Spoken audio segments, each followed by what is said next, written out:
దేవా, మీరు తప్ప నాకెవరున్నారయ్యా? నా దిక్కు నీవే కదా, నా ఆధారం నీవే కదా. నీవున్నావని ధైర్యంతోనే కదయ్యా నేను బ్రతుకుతుంది.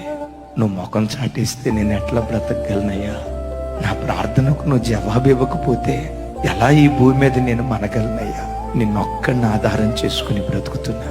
నా ధైర్యమైన, నా నిరీక్షణైనా, నా బలమైన, నాకుంటూ నా బ్రతుకులో ఒక విశ్వాసమైన అది మీరు ఒక్కళ్ళే యేసయ్యా. మీరు ముఖం చాటిస్తే నేను తట్టుకోలేనయ్యా, నేను తట్టుకోలేను. నేను నమ్ముకుని నిన్ను ఆధారం చేసుకుని బ్రతుకుతున్న వాడినయ్యా. నన్ను నేను పరిపూర్ణంగా నీకు అప్పగించుకుంటున్నా అని నీ ప్రయత్నాలన్నీ ప్రక్కన పెట్టి ఎప్పుడైతే ప్రభువుకు నిన్ను నీవు అప్పగించుకోవటం ప్రారంభిస్తావో అప్పుడు నీ పోరాట భూమిలో దేవుడు అడుగుపెట్టి తన పరాక్రమాన్ని నీ పట్ల కనపరచడం ప్రారంభిస్తాడు.